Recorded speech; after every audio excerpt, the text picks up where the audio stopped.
War on terrorism that's in our faces practically 24/7 as the inescapable focus of our existence. One day, our grandchildren will look back on this time and ask, how was the war on terror won?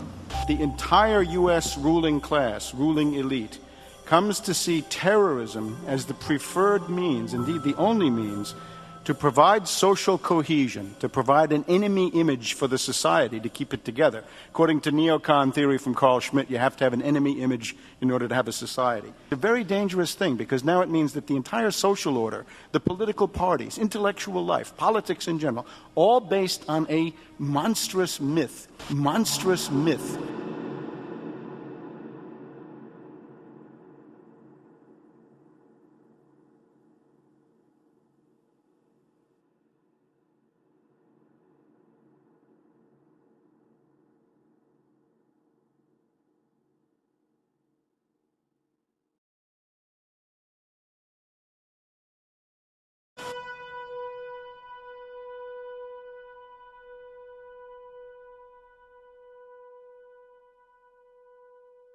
Look, the CIA has done in this country, what they've done to us is unbelievable. Look at the terrorist acts that have occurred. The CIA behind most, if not all of them. We had the Marine barracks. We had our embassy in Kenya.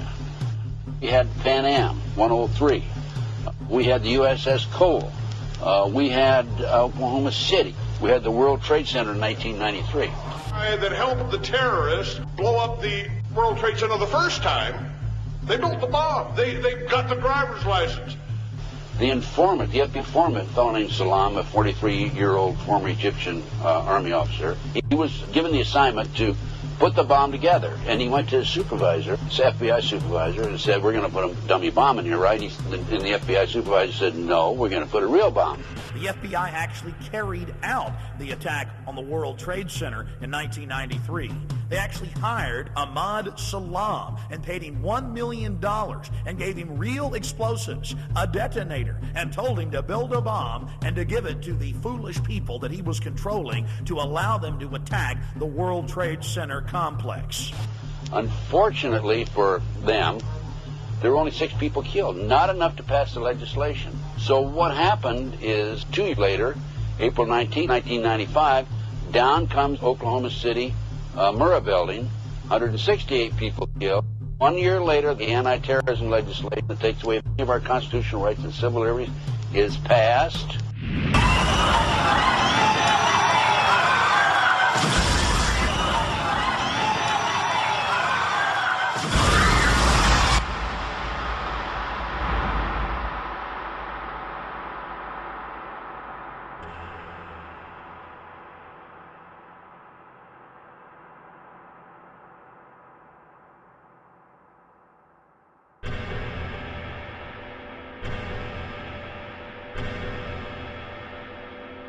Because at 9:30 this morning, we were actually running an exercise for over a company of 1,000 people in London, based on simultaneous bombs going off precisely at the railway stations that happened this morning.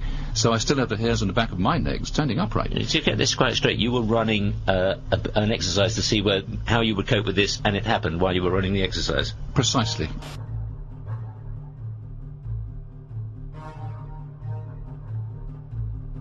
Supposed to believe is some kind of coincidence, there was also an anti-terrorist drill going on 7/7.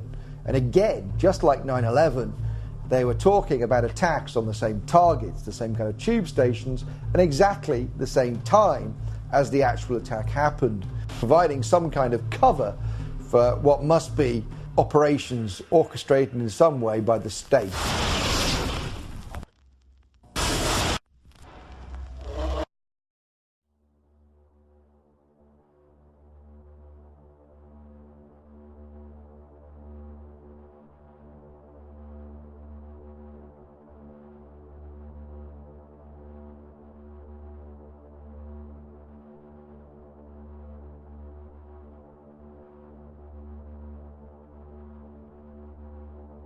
I am absolutely appalled at how much people in this country do not think.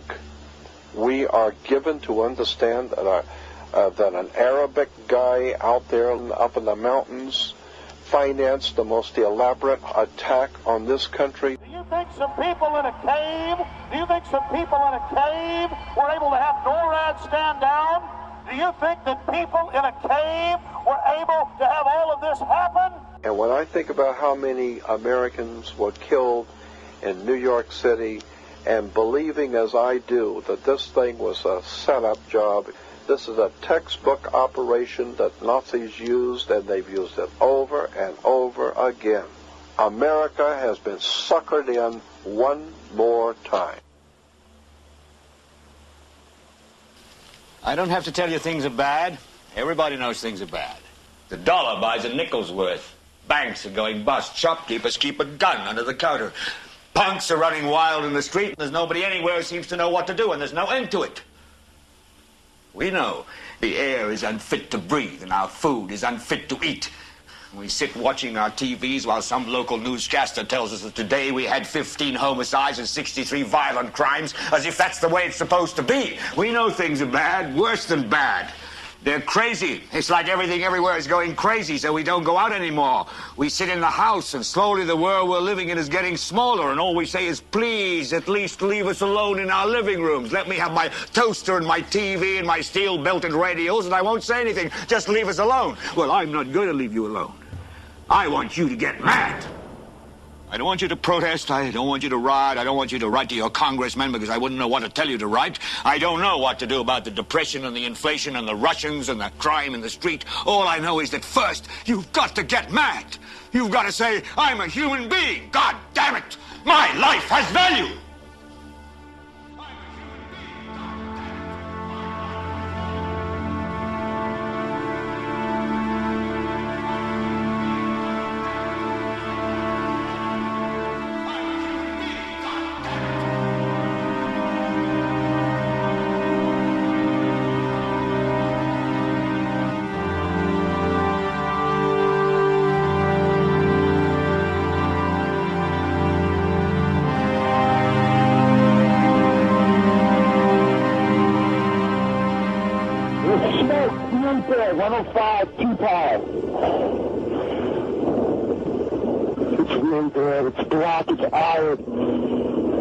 My wife thinks I'm all right. I called her and said I was leaving the building. I was fine, and bang.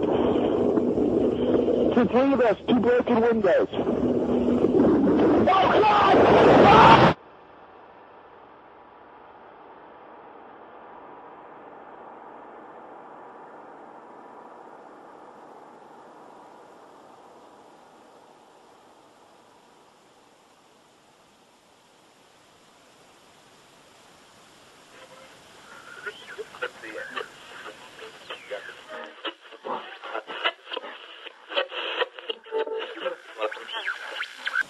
When hostilities commenced in Europe in 1939, it was realized that the American people had no intention of entering the war. But they believed that this country could be enticed into the war in very much the same way that it was enticed into the last one. They planned, first, to prepare the United States for foreign war under the guise of American defense. Second, to involve us in the war step by step without our realization. Third, to create a series of incidents which would force us into the actual conflict. These plans were, of course, to be covered and assisted by the full power of their propaganda. Our theaters soon became filled with plays portraying the glory of war. Newsreels lost all semblance of objectivity, and they have used the war to justify the restriction of congressional power and the assumption of dictatorial procedures on the part of the President and his appointees. A fear campaign was inaugurated. We cannot allow the natural passions and prejudices of other peoples to lead our country to destruction.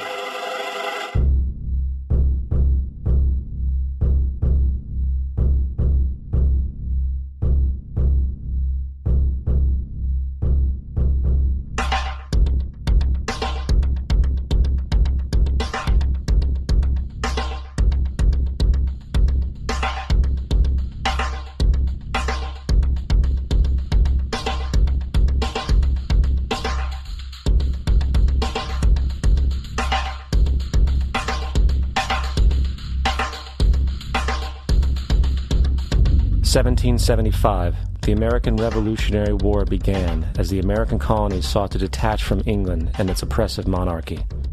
Though many reasons are cited for the revolution, one in particular sticks out as the prime cause: that King George III of England outlawed the interest-free, independent currency the colonies were producing and using for themselves, in turn forcing them to borrow money from the Central Bank of England at interest, immediately putting the colonies into debt. And as Benjamin Franklin later wrote, the refusal of King George III to allow the colonies to operate an honest money system which freed the ordinary man from the clutches of the money manipulators was probably the prime cause of the revolution. In 1783, America won its independence from England. However, its battle against the central bank concept and the corrupt, greed-filled men associated with it had just begun. So what is a central bank? A central bank is an institution that produces the currency of an entire nation. Based on historical precedent, two specific powers are inherent in central banking practice: the control of interest rates and the control of the money supply, or inflation. The central bank does not simply supply a government's economy with money, it loans it to them at interest. Then, through the use of increasing and decreasing the supply of money, the central bank regulates the value of the currency being issued. It is critical to understand that the entire structure of this system can only produce one thing in the long run: debt. It doesn't take a lot of ingenuity to figure this scam out. For every single dollar produced by the central bank is loaned at interest. That means every single dollar produced is actually the dollar plus a certain percent of debt based on that dollar. And since the central bank has the monopoly over the production of the currency for the entire country, and they loan each dollar out with immediate debt attached to it, where does the money to pay for the debt come from? It can only come from the central bank again, which means the central bank has to perpetually increase its money supply to temporarily cover the outstanding debt created, which in turn, since that new money is loaned out at interest as well, creates even more debt. The end result of this system without fail is slavery, for it is impossible for the government and thus the public to ever come out of the self-generating debt. The founding fathers of this country were well aware of this.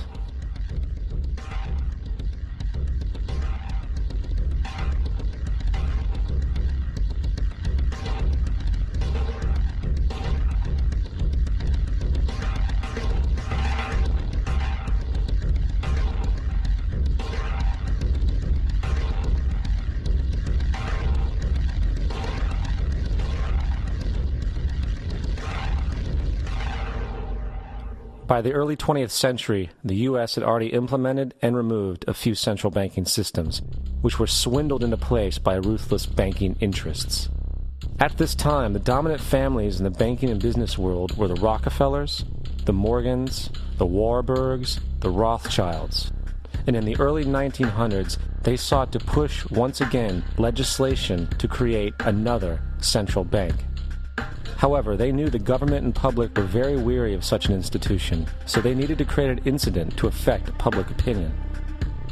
So, J.P. Morgan, publicly considered a financial luminary at the time, exploited his mass influence by publishing rumors that a prominent bank in New York was insolvent or bankrupt.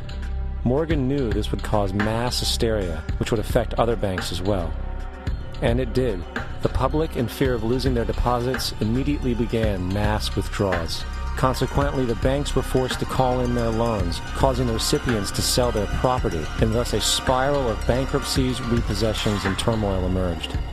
Putting the pieces together a few years later, Frederick Allen of Life magazine wrote, "The Morgan interests took advantage to precipitate the panic, guiding it shrewdly as it progressed." Unaware of the fraud, the Panic of 1907 led to a congressional investigation headed by Senator Nelson Aldrich, who had intimate ties to the banking cartels and later became part of the Rockefeller family through marriage. The commission, led by Aldrich, recommended a central bank should be implemented so a panic like 1907 could never happen again. This was the spark the international bankers needed to initiate their plan. In 1910, a secret meeting was held at a J.P. Morgan estate on Jekyll Island off the coast of Georgia. It was there that the central banking bill called the Federal Reserve Act was written. This legislation was written by bankers, not lawmakers. This meeting was so secretive, so concealed from government and public knowledge that the 10 or so figures who attended disguised their names when en route to the island.